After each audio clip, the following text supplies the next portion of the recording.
அனைவருக்கும் வணக்கம். தென்னாடுடைய சிவனே போற்றி, எந்நாட்டவருக்கும் இறைவா போற்றி. பரஞ்சோதியார் அருளி செய்த திருவிளையாடற் புராணம் கூடர் காண்டம் படலம் 41 விறகு விற்ற படலம். எம்பெருமானாகிய சிவபெருமான் வரகுண பாண்டியனுக்கு சிவலோகத்தை காட்டினாரு. இப்பொழுது பானபத்திரனுக்காக விறகு சுமந்து முதியவனாக இந்த பூமியிலே நடந்து அந்த பானபத்திரனுக்கு நான் அடிமை என்று சொல்லி அவனை அடிமை கொண்டருளிய திருவிளையாடலை நாம் பார்க்கலாம். திருவிளையாடல் படம் வந்துச்சு. அந்த திரைப்படத்தை பார்க்காதவங்க யாருமே கிடையாது.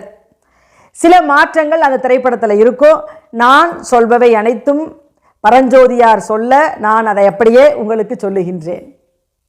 கொன்றை மாலை அணிந்த வேப்பம்பூ மாலை அணிந்த வரகுண பாண்டியன் சிறந்த செங்கோலோச்சி வருகின்றான். அவனுடைய நாட்டு மக்கள் எல்லோரும் மகிழ்வோடு இருக்கிறாங்க. அவர்களுக்கு அந்த செல்வத்தை தவிர அந்த வளத்தை தவிர குறை ஒன்றுமே இல்லை. இப்படி சிறப்பாக ஆட்சி நடந்து கொண்டிருக்கும் போது ஏமநாதன் என்ற ஒரு புலவன் வடநாட்டிலிருந்து வர்றான். பல புகழ்கள் பெற்றவன் அவன்.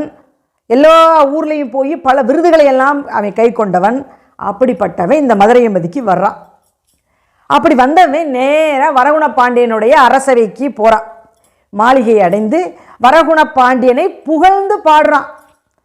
அப்போ வரகுண பாண்டியனும் மகிழ்வோடு, பரவாயில்ல எப்படி பாடுறான் இவன், தேவகானத்தை போல பாடுறானே அப்படின்னு சொல்லி அவனுக்கு பொன்னும் பொருளும் பட்டாடைகளும் செல்வங்களை எல்லாம் கொடுத்து அவனுக்கு தங்குவதற்கு ஒரு வீடை ஏற்பாடு பண்ணி அங்கே தங்க வைக்கிறான். இந்த ஏமநாதன் போய் அந்த வரகுண பாண்டியன் கொடுத்த அந்த வீட்டில் போய் தங்கியிருக்கிறான். அப்போ அவன் நினச்சி பார்க்குறான், அந்த ஏமநாதன் வரகுண பாண்டியன் ஏன் நமக்கு இவ்வளோ செல்வத்தை கொடுத்தான், எதற்காக இவ்வளோ பட்டாடைகளும் மணிகளையும் நவரத்தனங்களையும் கொடுத்தான். அப்போ இந்த ஊரில் எவனுக்கும் நல்லா பாட வராது போல இருக்குது, இசையில் வல்லவர்கள் யாரும் இல்லை போல இருக்குது அப்படின்னு அவனுக்கு செருக்கு வந்துருச்சு. ஏற்கனவே அவன் பல ஊருக்கெல்லாம் போய் பல தேசத்துக்கெல்லாம் போய் நிறைய விருதுகளையும் பெற்றிருக்கிறான். இப்போவும் பாண்டியன் நிறைய செல்வங்களை கொடுத்த உடனேயே இவனுக்கு என்ன வந்துருச்சு, இருமாப்பு வந்துருச்சு, செருக்கு வந்துருச்சு. இதை ஒற்றர்கள் மூலமாக வரகுண பாண்டியன் அறிந்தான். அப்போ வரகுண பாண்டியன் எப்படி மதி நுட்பமுடையவன் நம்ம பார்க்கணும். ஒருத்தன் வந்தா பாடுனா புகழ்னா பொண்ணை பொருளை கொடுத்தோ போனா அப்படின்னு இல்லாமல் அவனை சுற்றி இருந்து அவனை வந்து பார்க்க வைக்கிறான். ஒற்றர்கள் போய் சொல்கிறாங்க, அரசே இந்த ஏமநாதன் என்பவன் சிறுக்கடைஞ்சு இந்த மதுரையம்பதியில் யாருமே பாடுறதுக்கு இல்லை போல இருக்குன்னு இருமாப்பா இருக்கிறான் அப்படின்னு சொல்லி இந்த ஒற்றர்கள் எல்லோருமே அந்த வரகுண பாண்டியன்கிட்ட சொல்லிட்டாங்க. வரகுண பாண்டியனுக்கு கோபம் வந்துருச்சு. உடனே அவன் என்ன செஞ்சான், பாடல்கள் பாடக்கூடிய அந்த பானபத்திரனை போய் கூட்டிகிட்டு வா அப்படின்னு ஏவலாளர்களை அனுப்பிட்டான். ஏவலாளர்கள்லாம் போனாங்க, பானபத்திரனை கூட்டிகிட்டு வந்துட்டாங்க.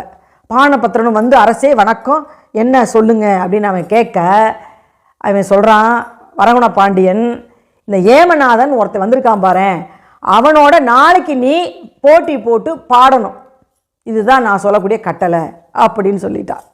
ஆனால் இந்த பானபத்திரன் ஒன்றுமே சொல்லலையாம். சொல்கிறான் வரகுண பாண்டியனை பார்த்து, அரசே உங்களுடைய உள்ளத்தினுடைய வலிமையை நான் அறிவேன், இந்த சிவபெருமானுடைய அருளையும் நான் அறிவேன். இவைகள் நீங்கள் 2 பேரும் இருக்கும்போது கண்டிப்பாக நான் முயற்சி செய்து அந்த ஏமநாதனை நான் வெல்வேன், அவனுடைய விருதுகள்லாம் நான் வாங்குவேன் அப்படின்னு சொல்லிட்டான். ஆனால் திரைப்படத்தில் கொஞ்சம் மாற்றமாக இருக்கும். இவன் அப்படியே சொல்லிவிட்டு அரசை வணங்கிட்டு அங்கேருந்து அவன் கிளம்பி நேராக தன்னுடைய வீட்டுக்கு வந்துட்டான். இந்த ஏமநாதன் கூட பலர் வந்திருக்கிறாங்க, கூட்டம் கூட்டமாக வந்திருக்கிறாங்க, நூற்றுக்கணக்கான பேர் வந்திருக்கிறாங்க. அவர்கள் எல்லோரும் இவனுடைய அந்த ஏமநாதனுடைய மாணவர்கள். அவர்கள் என்ன சும்மாவே இல்லை, தெருவுக்கெல்லாம் போய் அந்த பொன் போல மயமாக இருக்கக்கூடிய மாடங்களெல்லாம் போய் 2 தெரு கூடுற இடங்களெல்லாம் போய் மாத்திரை குறையாமல் பாடி பாடி எல்லாத்தையும் மகிழ்விக்கிறாங்களாம். அதாவது அங்கே இருக்கக்கூடிய தமிழ் மன்றங்கள்லாம் இருக்கும் பாருங்க, அங்கெல்லாம் போய் இந்த சீடர்கள், ஏமநாதனுடைய சீடர்கள் போய் பாடி பாடி தன்னுடைய வலிமையை எங்கே காட்டினாங்க. இதை பார்த்தான் இந்த பானபத்திரன், என்னடா இது, இந்த இவனுடைய ஏமநாதனுடைய சீடர்களே இவ்வளோ நல்லா பாடுறாங்களே, நாம பாட முடியுமா, என்ன பண்ணுறது அப்படின்னு நினச்சிட்டு இவனுக்கு கொஞ்சம் பயம் வந்துருச்சு. என்ன செஞ்சான்? நேராக போனான். எம்பெருமானாகிய சிவபெருமான் 8 யானைகளோடு தாங்க பெற்ற அந்த இந்திர விமானத்தின் கண் வீட்டிருக்கக்கூடிய சிவபெருமானை போய் வணங்குறான். சுவாமி, நீங்கள் இருக்கும்போது எனக்கு என்ன குறை சுவாமி? இந்த ஏமநாதனை நான் வெற்றி கொள்வதற்கு நீயே எனக்கு துணையாக இருக்கணும் என்று தன்னுடைய குறையெல்லாம் சொல்லிட்டு, இவனுக்கு எந்த கவலையும் கிடையல. அதான் சிவபெருமான்ட்ட சொல்லிட்டோம், இனிமேல் அவனுக்கு எந்த கவலை ஏது? நிம்மதியாக வீட்டுக்கு வந்து அப்படியே தூங்கிட்டான். சிவபெருமான் ஒரு பக்தன் வந்து கேட்டால் சும்மா விடுவாரா? விடமாட்டார் இல்லையா? வந்து நம்மளுடைய பக்தன் இப்படி கேட்டுட்டானே அப்படின்னு மனசில் இவனுக்கு நாம் உதவணும்னு மனசில் அவர் தயாராகிட்டார். அப்படி சொல்லி இந்த பூமிக்கு மனிதனாக இறங்கி வர்றாரு. அந்த இந்திரன் கொடுத்த விமானத்தில் இருக்கக்கூடிய சிவபெருமான் அப்படியே இறங்கி இந்த பாதங்கள் நோக பூமியிலே அப்படியே அந்த தன்னுடைய கால் நோக அந்த மதுரையம்பதிக்கு காலை வைக்கிறார். எப்படி வரார் என்று சொன்னால், அழுக்கு துணியெல்லாம் கந்தலாக இருக்குது, துணியெல்லாம் அப்படியே போட்டிருக்காரு. அவர் எப்பேற்பட்டவர்? இந்த உலக உயிர்களுக்கெல்லாம் படியளக்கிறவர், இந்த உலக உயிர்களுக்கெல்லாம் இன்பத்தை அள்ளி வழங்குறவர், செல்வங்களை எல்லாம் சுகத்தையும் அள்ளி வழங்கக்கூடிய அவர் கந்தல் துணியை அப்படி உடுத்தியிருக்கிறாராம். ஏனென்று சொன்னால் பானபத்திரன் மீது அவருக்கு அளவிட முடியாத அன்பு. சிவபெருமான்கிட்ட நாம் அன்பு வைக்கிற வரைக்கும் தான் அவர் பேசாமல் இருப்பார். நாம் அன்பு வச்சுட்டோம், அவ்வளோதான், நம்மளை இருக பற்றி கொண்டு நமக்கு வேணுங்கிறதெல்லாம் தருவார். அந்த பானபத்திரன் மேலே இருக்கக்கூடிய அன்புனால அவர் பாரு கந்தல் துணியை உடுத்திருக்கிறாராம். உடுத்திட்டு ஒரு இந்த கையில் ஒரு யாழ், அந்த யாழை ஒரு துணி கயிறு மாதிரி கட்டி அது தோளில் அப்படி தொங்கிக்கிட்டு இருக்கான்.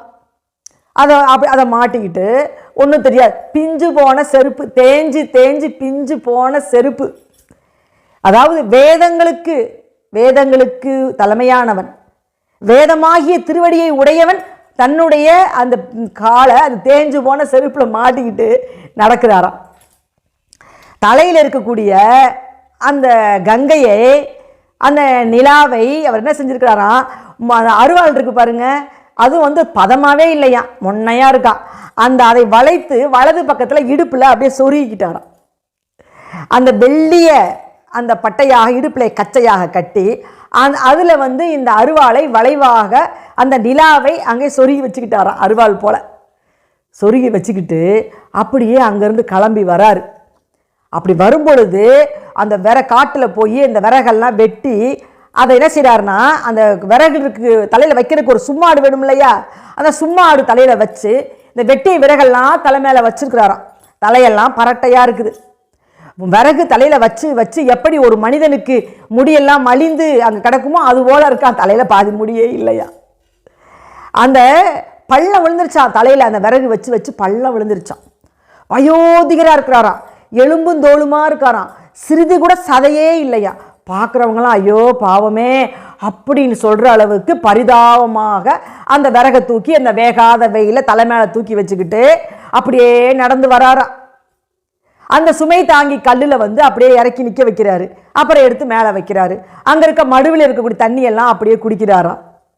உலகத்துக்கே தண்ணீர் கொடுத்த அந்த எம்பெருமானாகிய சிவபெருமான் மடுவில் இருக்கக்கூடிய தண்ணியை குடிச்சுக்கிறார். அவருக்கு எப்பெல்லாம் வந்து களைப்பாக இருக்குதோ அப்போ அந்த விறகை எடுத்து அந்த சொல்லுவாங்க இல்லையா சுமை தாங்கி கல்லுன்னு அதில் சாத்தி வச்சுருவாராம். அப்புறம் வேர்வையெல்லாம் அப்படி வேர்த்து வடியுமா அப்படியே தொடச்சிக்கிட்டு மறுபடியும் இப்படியே கிளம்புவாராம். பார்க்குறவங்கெல்லாம் இது யாரு இப்படி பாவம் போல இருக்காரு, இந்த வயோதிக காலத்தில் இப்படி விறகு சுமக்கிறாரேன்னு எல்லாரும் பரிதாபமாக பார்க்குறாங்க. அங்கேருந்து அவர் கிளம்பி விறகு இதை சொல்கிறாரு, விறகு வாங்கலையோ விறகுன்னு கத்திக்கிட்டே வர்றார். யாராவது போய் கேட்டால் ஏப்பா ஐயா என்னையா விறகு எவ்வளோன்னு கேட்டால் யாருமே அந்த வாங்க முடியாத அளவுக்கு அளவில்லாத விலையை சொல்கிறாராம். அப்படி சொல்லி யாராலையும் விலையே வாங்க முடியல, அந்த காசு கொடுத்து வாங்க முடியாத அளவுக்கு அந்த விறகையெல்லாம் தூக்கிக்கிட்டு யாருக்கும் விற்கவும் இல்லை, எடுத்துக்கிட்டு நேராக அப்படியே வராரு. அப்படியே மாலை பொழுது ஆகுது, இருட்டுது. அந்த நாள் பூரா திரிஞ்சார். அந்த மதுரையம்பதி எல்லாம் தன் கால் நோக நடந்தார். மாலை பொழுது அப்படியே வருதான். அந்த மாலை பொழுது எப்படி வருகிறது என்று சொன்னால், சூரியன் கிழக்கு பக்கம் போகிறான். இந்த தாமரை இருக்குது பாருங்க, அதாவது தலைவனை பிரிந்த தலைவி எப்படி கவலையாவா? அப்படி இந்த தாமரையெல்லாம் மூடுதான். பொருள் தேட போயிட்டா தலைவன் வர வரைக்கும் கவலையாக இருப்பாங்கல்ல, அந்த மாதிரி இந்த தாமரை அப்படியே கூம்பிருச்சான். இந்த சந்திரன் என்ன பண்ணுதான், சூரியன் மறையும் போது சந்திரன் வரும் பார்த்துக்குங்க. அதே போல தலைவன் திரும்பி வரதை பார்த்து தலைவி எப்படி மகிழ்வாளோ அதே போல இந்த ஆம்பல் பூக்கள் எல்லாம் அப்படியே மலருதான் சந்திரனை வரதை பார்த்து. இப்படியாக மாலை பொழுது வருதான். இந்த மாலை பொழுது எப்படி சொல்லியிருக்காரு பாருங்களேன், அவ்வளோ அழகா அப்படியே வருது அந்த மாலை பொழுது. கிழக்கு திசையில் அப்படியே அந்த சூரியன் வந்து கிழக்கிலிருந்து மேற்கில் போய் அப்படியே மறையவும், அப்படியே மேற்கிலிருந்து அப்படியே இந்த சந்திரனை அப்படியே கிளம்பி வரக்கூடிய அழகான அந்த மாலை பொழுது அப்படியே வருது. இந்த பறவைகள், ஆண் பறவைகள் என்ன பண்ணுதான், தன்னுடைய பெடைகளோடையும் குஞ்சுகளோடையும் எல்லாத்தையும் கூட்டிகிட்டு போய் அப்படியே சோலையில் போய் அடங்கிருச்சு. வண்டுகள் என்ன பண்ணுதான், அப்படியே ரீங்காரமிட்டு தேனையெல்லாம் குடிச்சிட்டு அந்த மடுவிலே இருக்கக்கூடிய தாமரை குளத்தில் இருக்கக்கூடிய தாமரை மேலே போய் அப்படியே வண்டுகள்லாம் படுத்து தூங்க போகுதான். எப்படி சொல்கிறாரு பாருங்க. இந்த குரங்கு கூட்டங்கள்லாம் அப்படியே எல்லாம் ஒன்றா சேர்ந்து சோலைகளில் போய் தன்னுடைய இருப்பிடத்தை போய் அடைஞ்சிருச்சு.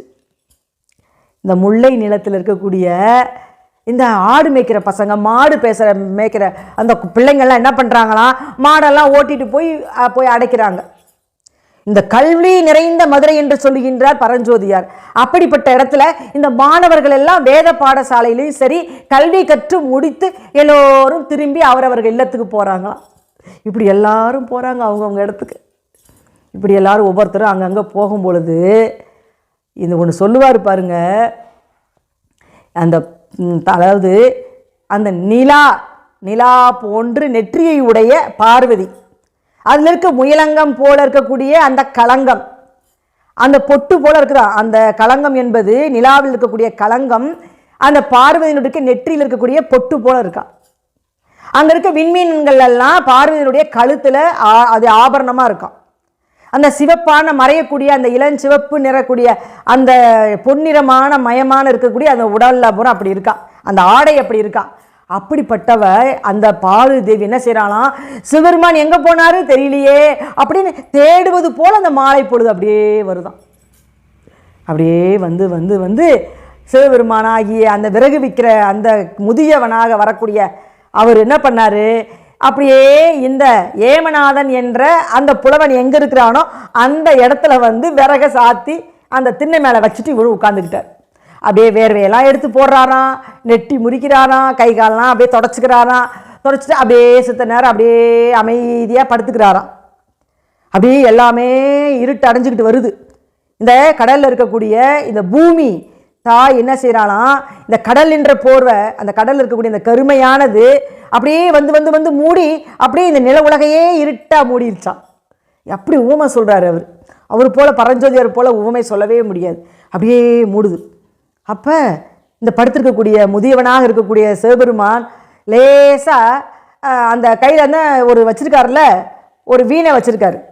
அந்த காலத்தில் அந்த வீணையை இந்த சொரக்கா இருக்குது பார்த்தீங்களா, சொர குடுக்கையில் செய்யக்கூடிய அந்த யாழ் கையில் வச்சுருக்கிறாரு. அது பிஞ்சு போய் கிடக்குது. அதை ஒட்டி வச்சுருக்காரா, தச்சு வச்சுருக்கிறாரா, அதுவும் நல்லா இல்லை. அதை எடுத்துல இப்படி லேசாக இப்படியே படுத்திருந்த அந்த முதியவர் ஆகிய சிவபெருமான் அதை மெதுவாக எடுத்து இப்படியே சுருதி ஏற்கிறாராம். சுருதியை ஏற்றி அந்த மெதுவாக அந்த ராகத்தை பாடுறாராம். அந்த அந்த ராகத்தை தான் அப்படியே ஆரம்பிக்கிறாரு. இதை கேட்டன்னு உள்ளுக்கு இருக்கக்கூடிய ஏமனாதை பார்த்தான். யாரா இது, இப்படி யாரா பாடுறது அப்படின்னு சொல்லிட்டு வெளியில் வந்து பார்க்குறான். பார்த்தா ஒரு ஒரு வயதானவன், ஒரு கிழவன், இவன் பாட்டுக்கு இப்படி பாடுறானே, இது எங்கேயுமே கேட்க முடியாத ஒரு கானம். அவரது சாதாரணமாக ஒரு சின்ன ஒரு வாயில் வந்து அந்த இசையத்தான் லேசாக தான் பாடினார். அது பொருள் எதுவுமே பாடலை, ராகத்தை மட்டுமே பாடின உடனேயே இது ஒரு தேவ கானம்னு சொல்லி வெளியில் வந்து ஆச்சரியமாக என்ன பண்ணுறேன்னு தெரியல, இது யார் பாடினது, எப்படி பாடினது, இந்த மாதிரி ஒரு இசையை நான் கேட்கவே இல்லையே, அப்படி பாடினவங்களையும் நான் பார்த்ததில்லை, நானும் பாடினதில்லை, இதுக்கு முன்னாடி ஒரு இதை நான் கேட்கவே இல்லையே, இது யார் அப்படின்னு வெளியில் வந்து பார்க்குறான். அந்த திண்ணையில் ஒன்றும் தெரியாத போல சிவபெருமான் உட்காந்துருக்கிறாரு. வந்து கேட்குறாரு, நீ யார் பண்ணி எதுக்கு இங்கே உட்காந்துருக்கு திண்ணையில், என்ன விஷயம், நீ தான் பாடுனியா அப்படின்னு கேட்குறாரு. உடனே சிவபெருமான் சொல்கிறாரு, ஒன்றும் இல்லைப்பா, நான் ஒரு வயசான கிழவன், என்ன செய்கிறது, எனக்கு வயிறு இருக்கு இல்லையா, இந்த விறகை வெட்டி நான் எல்லா பக்கம் விற்றுட்டு வந்து களைப்பில் இருக்குது, அதனால் நான் படுத்தேன். களைப்பாக இருக்கும்போது நான் சில சமயத்தில் இந்த மாதிரி ஒரு 2-3 ராகத்தை பாடுவேன். அப்படி பாடினேன், வேறு ஒன்றும் இல்லை சாமி அப்படின்னு சொல்லி சொல்கிறாரு. சொல்கிறான், இது சாதாரணது இல்லைப்பா, இது என்னன்னு உனக்கு தெரியுமா அப்படின்னு கேட்குறேன். எனக்கு தெரியுங்க, இது சாதாரி பண்ணுங்க அப்படிங்கிறாரு. சாதாரி பண்ணு என்று சொன்னால் இப்போ இருக்கக்கூடிய கர்நாடக சங்கீதத்தில் பந்துவராளி என்ற ஒரு ராகம் இருக்குது. அந்த பந்துவராளி ராகம் தான் அது. நீ பாருன்னு சாதாரி பண்ணுன்னு சொல்கிற அளவுக்கு இந்த கலவனுக்கு இவ்வளோ அறிவு இருக்கா அப்படின்னு நம்மளுக்கு ஆச்சரியமாயிருது. என்னப்பா சொல்கிற அப்படின்னு கேட்குறாரு.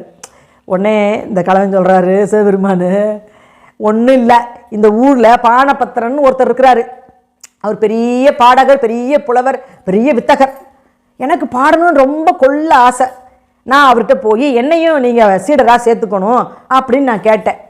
அதுக்கு பானபத்திரம் சொல்லிட்டாரு, நீ வயோதிகம் ஆயிடுச்சு, நீ ரொம்ப கிழவன் ஆயிட்ட, உனக்கு சுதியும் சேராது, ஒன்றும் சேராது, உனக்கெல்லாம் பாட்டு சொல்லி தர முடியாது, கிளம்பு கிளம்பு போ என்னை துரத்தி விட்டார், விரட்டி அடிச்சுட்டார் சாமி.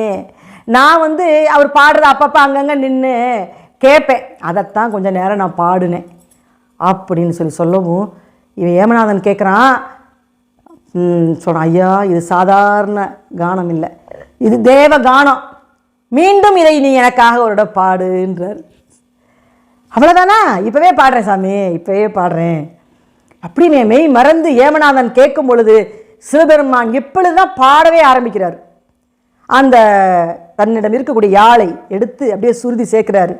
சுருதி சேர்த்து அந்த எப்படி இவர் பாடுறதும் அந்த சுருதியும் அப்படியே சேர்ந்து வரும்போது அந்த சாதாரி பண்ணை அங்கே அவர் இசைத்து பாட ஆரம்பிக்கிறாரு. எதை பற்றி பாடுறாரு அதையும் பரஞ்சோதியார் சொல்லியிருக்கிறாரு. அதாவது இந்த பிரம்மனும் அறிய முடியாதவன் இந்த சிவபெருமான், அப்படிப்பட்டவன் இந்த மதுரையம்பதியிலே இந்த மதுரையிலே வீற்றிருந்தான். அந்த மதுரையம்பதிக்கு அரசனாகவும் வந்தான் சிவபெருமான். உனக்கு தெரியுமா, அப்படிப்பட்ட ஊர் இதுப்பா அப்படிங்கிறான். அப்படிப்பட்டவர் எங்க சிவபெருமான், அரசராகவும் அவர் தான் இருந்தார் இந்த மதுரையம்பதியில் அப்படின்னு பாடுறாரு. இன்னும் கேட்டுக்கிட்டே இருக்கிறான். அடுத்து சொல்கிறாரு, இந்த திருமால் இருக்கார் பாருங்க, திருமால், இந்த திருமால் இந்த உலக யாராலையும் அடிமுடி காணவே முடியாது. அப்படிப்பட்ட இந்த திருவாலவாய் அப்படின்ற இடத்துல எம்பெருமானாகிய சிவபெருமான் இங்கேயே எழுந்து அருளி கடவுள் இறைவனாக இருந்தார், உனக்கு தெரியுமா அப்படின்னு கேட்குறார். அதுவும் இல்லாமல் வேதங்களாலும் அறிய முடியாதவர், நான் குற்றம் உள்ளவன், ஆனால் எனக்காக அப்படிப்பட்டவனுக்காக நான் இது சொல்கிறது கூட நான் அதுக்கு தகுதி இல்லாதவன், ஆனாலும் கூட என்னை இந்த குற்றம் உள்ளவன் என்னை அடிமையாக ஆக்கியவர் அவர். வேதங்களாலையும் பிடிபட முடியாதவர், அந்த பிரம்மனாலையும் அறிய முடியாதவர், திருமாலாலும் அறிய முடியாதவர், இந்த மதுரையம்பதியிலே அரசனாக இருந்து அங்கேயே அவர் ஆட்சியும் செஞ்சு இந்த கோயிலையும் குடி கொண்டிருக்கிறாரு. அப்படிப்பட்டவருடைய சிறப்புகளை நான் என்ன சொல்ல அப்படின்னு சொல்லி சிவபெருமானின் பெருமைகளை சிவபெருமானே சொல்கிறாரு. அந்த முதியோனாக எல்லாத்தையும் கேட்டுக்கிட்டு பாட பாட இவனுக்கு என்ன பண்ணுறன்னு தெரியல. அப்படியே உடம்பெல்லாம் உருகுது, நெஞ்சமெல்லாம் உருகுது. அவனுடைய மனதாகிய ஐம்பொறிகளும் அப்படியே உள்ளுக்கு போய் உருக்குதான். புலன்களும் அப்படியே அவனை போட்டு அப்படியே நெரிச்சு உருக்கிதான். அவனுக்கு செவியாக மாறிடுச்சான். அந்த ஐம்புலன்களும் 5 செவிகளாக மாறிடுச்சான். இப்படி எல்லாம் பார்த்து அப்படியே கேட்டு மெய் மறந்து அப்படியே பாட பாட பாட அவன் அப்படியே கேட்டுக்கிட்டே இருக்கும் பொழுது சிவபெருமான் இப்படி பாடும்போது அது எப்படி இருந்தது என்று சொன்னால், இந்த பருந்து பார்த்தீங்க அப்படின்னு சொன்னால் மேலே அப்படியே பறக்கும், மெதுவாக பறந்து மேலே போகும், அப்படியே மெதுவாக கீழே இறங்கி வரும். அந்த பருந்து எப்படியெல்லாம் மேலே போகுதோ அப்படி அந்த நிழலும் கூடவே வரும். அந்த மாதிரி இவர் பாடின அந்த சுதியும் இவர் பாடின முறையும் அப்படி ஒட்டி இருந்துச்சான். பரஞ்சோதியார் இந்த இடத்துல ஒன்று சொல்கிறாரு, இந்த படுத்தல், அப்புறம் நலிதல், எடுத்தல், அதாவது அந்த இப்போ இருக்க கர்நாடக சங்கீதத்தை பற்றின அத்தனை இதுவும் தமிழிசையை பற்றி சொல்லியிருக்கார். எப்படியெல்லாம் பாடக்கூடாதுங்கிற குற்றங்களையும் அவர் அங்கேயே சொல்லியிருக்கிறார். சில பேர் வாயை திறந்துக்கிட்டு பாடுவாங்க, சில பேர் இந்த அவங்க கண்டம் அப்படியே வீங்குமா பாடும்போது, அதுபோல் வயிறு குழியாகுமா, அந்த மாதிரி பாடக்கூடாதான். வாய் பெருசாக வந்து நீ பாடும்பொழுது வாய் பெருசாக தெரியக்கூடாதான், பல்லு தெரியக்கூடாதான், இப்படியெல்லாம் பல குற்றங்களெல்லாம் விளக்கி நன்றாக பாடுகிறாராம். சில பேர் மூக்கிலேயே பாடுவாங்களாம், கட்ட குரலில் பாடுவாங்களாம். இந்த மாதிரி எல்லாம் பாடாமல் இந்த குற்றங்களையெல்லாம் நீக்கி நன்றாக பாடுகின்றாராம், முரசு போல பாடுகின்றாராம். இந்த கஞ்சக்கருவியில் எப்படி ஒரு வெங்கலக்குரல் வருமோ அந்த வெங்கலக்குரல் போல பாடுறாராம். அப்படி இசை அருவி போல பாடுறாராம். அதாவது இந்த மூங்கில்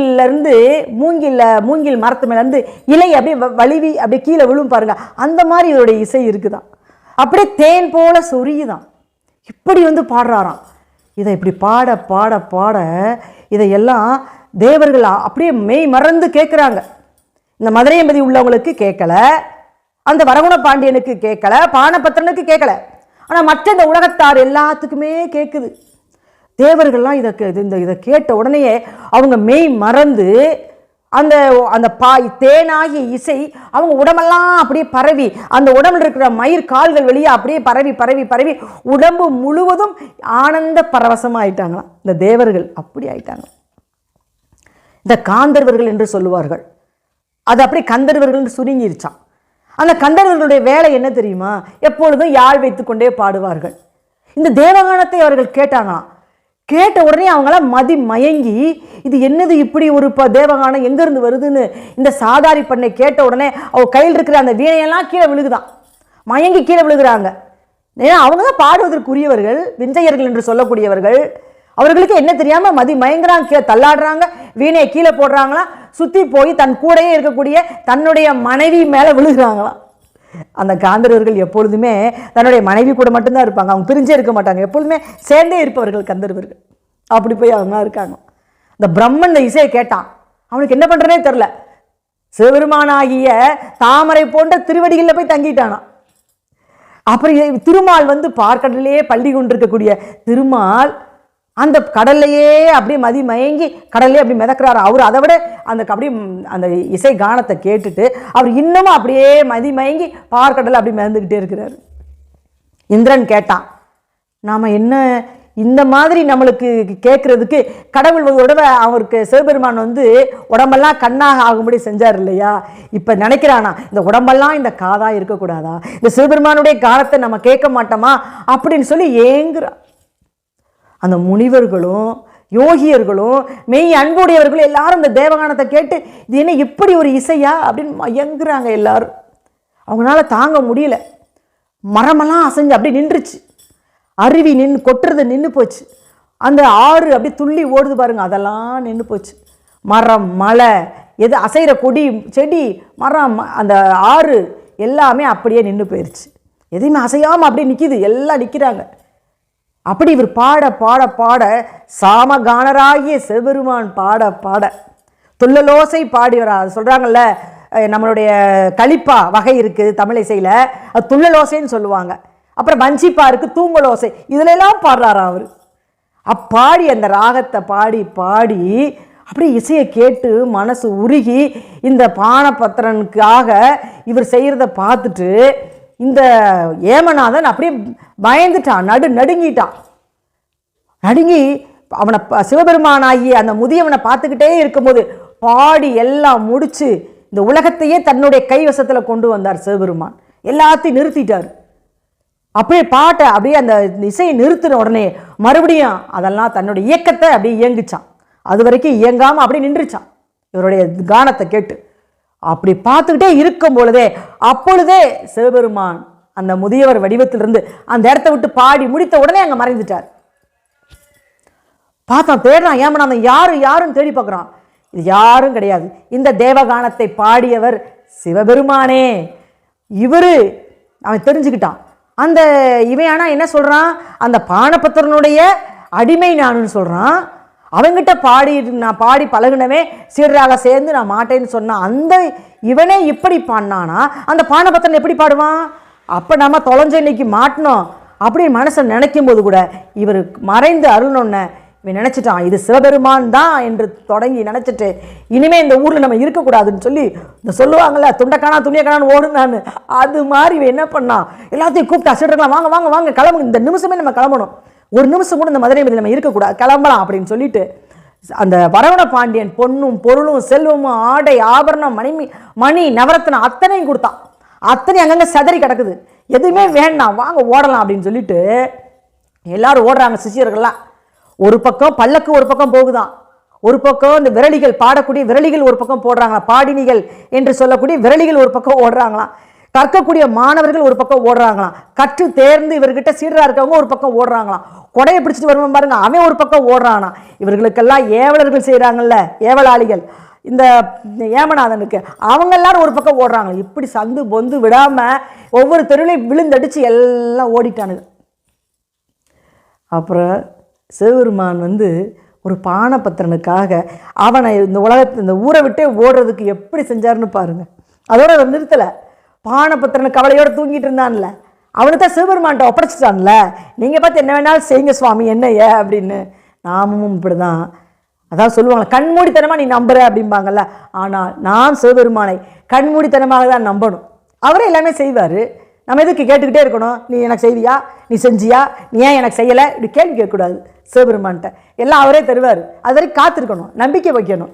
அது மாதிரி தான் அவன் நம்பிக்கை போய் சிவபெருமான்கிட்ட குறைய சொல்லிட்டான். அவன் பாட்டுக்கு தூங்கிட்டு இருக்கிறான், யாரை கேட்டுக்கிட்டு போங்கன்ட்டு. சிவபெருமான் போய் கனவுல சொல்கிறாரு, பானபத்திரனே கவலைப்படாத, நான் விறகாலாக அந்த ஏமநாதனை நான் ஊரை விட்டு துரத்தி விட்டுட்டேன், உன்னுடைய கவலையை போக்கிட்டேன்னு நடந்த விஷயத்தெல்லாம் புட்டு புட்டு வச்சுட்டார். திடுக்கிட்டு விழுத்து பார்த்தான். பெருமானாய சிவபெருமானே, நீயா எனக்காக இப்படி செஞ்ச?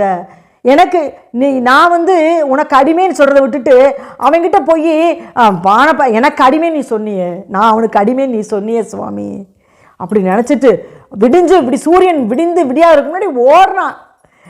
அந்த 8 விமானங்கள் 8 யானைகள் தாங்கிய அந்த இந்திர விமானத்தில் இருக்கக்கூடிய சிவபெருமானை அங்கே இருக்க நியமி விழுந்து போய் வணங்குறான்.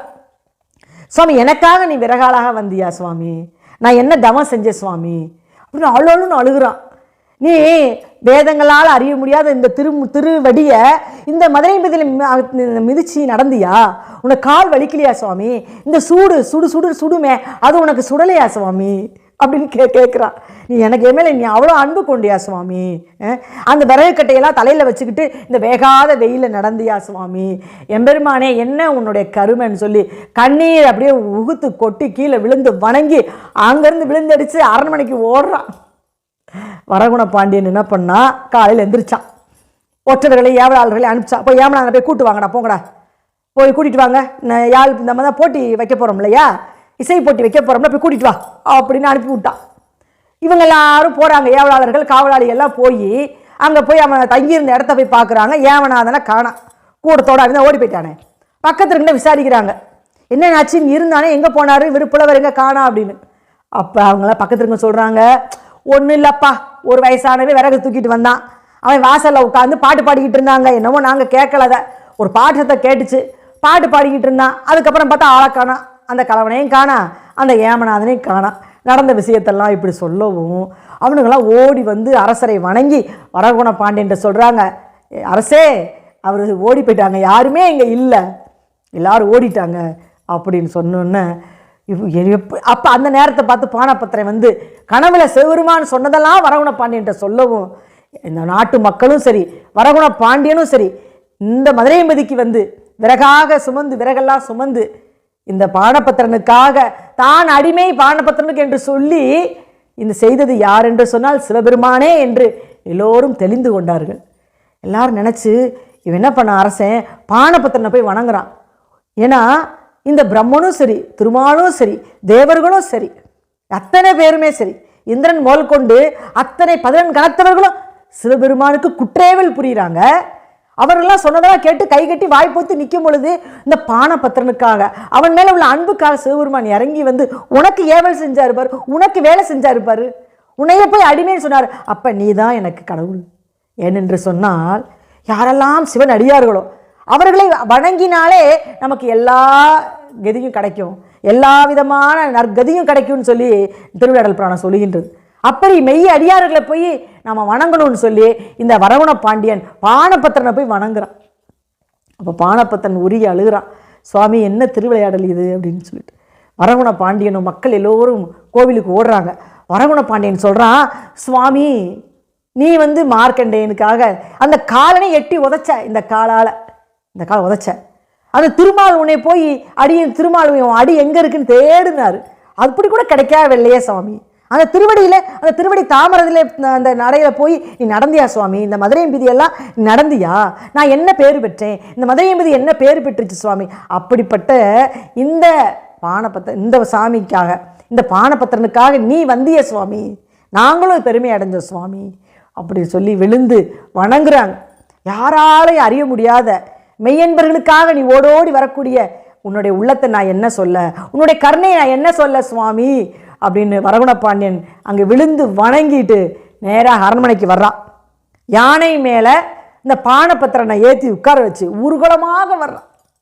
இந்த உலகக்கெல்லாம் மெய்யடியார்களுக்கெல்லாம், சிவபெருமானுக்கு எல்லாரும் மெய்யடியார்கள் இருப்பாங்க, ஆனால் மெய்யடியார்களுக்கெல்லாம் அடிமை கொண்டிருப்பவர் இந்த சிவபெருமான். அப்படிப்பட்டவனுக்கு நான் அடிமை என்று சொல்லி இந்த வரகுண பாண்டியன் பெருமைப்படுத்தினான் பானபத்திரனை. வேண்டிய செல்வங்களெல்லாம் அளவிட முடியாத செல்வங்களெல்லாம் அள்ளி வாரி வழங்குறான். பொன்னும் பொருளும் பட்டாடைகளும் நவரத்தினங்களும் நவமணிகளும் மாளிகை கூட கோபுரப்புறம் அத்தனையுமே அவனுக்கு வழங்கி அவனுக்கு மகிழ்வோடு அவனுடைய வீட்டிற்கு அனுப்பி வச்சான் வரகுண பாண்டியன். பானபத்திரன் போய் சும்மா இருந்தானா? சும்மா இல்லை. கிடைத்த பொருளையெல்லாம் தன்னுடைய உற்றாருக்கும் உறவினருக்கும் சுற்றத்தார் அனைவருக்கும் பகிர்ந்து கொடுத்து அவர்களுக்கும் அந்த மகிழ்ச்சியை கொடுத்து தானும் மகிழ்வோடு அந்த மதுரையம்பதியிலே வீற்றிருந்தான். இப்படி தான் சிவபெருமான் மேலே நாம் அளவிட முடியாத அன்பு வைத்திருந்தோமானா அவர் மனிதராக இந்த உலகத்துக்கு வந்து நமக்கு எல்லா வேலையும் செஞ்சு கொடுப்பாரு. அது தெரிய மாட்டேங்குது. நம்ம போய் திட்டுவோம், ஏன் சுவாமி நீ என்ன சுவாமி, நீ இருக்கியா, நீ என்ன கல்லா, நீ ஏன் எனக்கு இப்படி பண்ண மாட்டேங்கிற, ஏன் எனக்கு இப்படி கெடுதல் பண்ணுற, நான் என்ன பண்ணேன், நல்லது நடக்க மாட்டேங்குதே, இந்த மாதிரியெல்லாம் நம்ம கடவுள்கிட்ட கேட்குறனால சிவபெருமான் நமக்கு எது தரமாட்டார். நீ இருக்க சுவாமி, நான் எதுக்கு பயப்படணும், நீ இருக்க சுவாமி, நீ எனக்கு எல்லாம் தருவ, நீ இருக்கும்போது நான் இதை பற்றி நான் நினைக்கவே மாட்டேன் அப்படின்னு மன ஒருநிலைப்பட்டு அந்த சிவபெருமான் நம்ம வணங்கினோம்னா நமக்கு எல்லாமே கொடுப்பார் என்பதை பரஞ்சோதியார் இங்கே தன்னுடைய பாடல் மூலமாக பதிவு செய்கின்றார். அனைவருக்கும் வணக்கம். அடுத்த படலத்தில் நான் சந்திக்கிறேன். நன்றி, வணக்கம்.